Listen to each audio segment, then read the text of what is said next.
મહત્વપૂર્ણ સમાચાર પ્રાપ્ત થઈ રહ્યા છે। ગણેશ ગોંડલના સમર્થકો સામે વધુ એક ફરિયાદ નોંધવામાં આવી છે। ગણેશના સમર્થકો સામે રાષ્ટ્રધ્વજના અપમાનનો ગુનો નોંધાયો છે।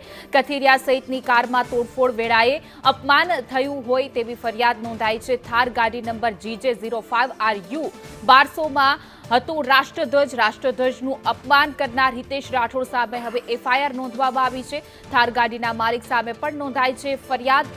ગોંડલ બી ડિવિઝન પોલીસે બે સામે ફરિયાદ નોંધી છે। સમગ્ર મામલે પોલીસે વધુ કાર્યવાહી હાથ ધરી છે। જે રીતે હુમલો કરવામાં આવ્યો હતો, ગાડીઓના કાચ તોડવામાં આવ્યા હતા, કથિરિયાના કાફલા ઉપર હુમલો કરાયો હતો, તેમાં કેટલાક ગણેશ ગોંડલના સમર્થકો છે ત્યાં પહોંચ્યા હતા અને આ થાર ગાડી છે કે જ્યાં રાષ્ટ્રધ્વજ લગાવવામાં આવ્યો છે। દ્રશ્યમાં પણ જોઈ શકાય છે કે ગણેશ ગોંડલનો સમર્થક છે તે રાષ્ટ્રધ્વજને કેવી રીતે ફાડી રહ્યો છે, ત્યાંથી ઉખાડી રહ્યો છે। આ સમગ્ર ઘટનાને લઈને હવે ફરિયાદ નોંધવામાં આવી છે।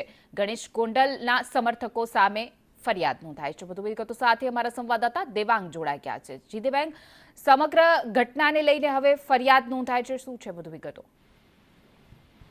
જે ચોક્કસથી વાત કરવામાં આવે તો તારીખ 27ના રોજ અલ્પેશ કથિરિયા, જિજ્ઞેશા પટેલ, કાર્મિક માલવિયા સહિતના લોકો ગોંડલ આવ્યા હતા। ત્યારે આશાપુરા ચોકડી ખાતે ગણેશ ગોંડલના સમર્થકો દ્વારા ઉગ્ર વિરોધ નોંધાવી ખાડા વાવટા ફરકાવવામાં આવ્યા હતા।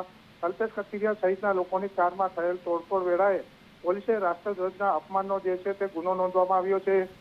પાટીદાર આગેવાનો સાથે આવેલ થાર ગાડી નંબર GJ05RU 1200માં લગાવવામાં આવ્યો હતો રાષ્ટ્રધ્વજ। આ રાષ્ટ્રધ્વજ તોડીને નીચે ફેંકનાર ગોંડલના હિતેશ રમેશભાઈ રાઠોડ ગોંડલ નામના શખ્સ સામે રાષ્ટ્રધ્વજ અપમાનની ફરિયાદ જે છે તે નોંધવામાં આવી છે।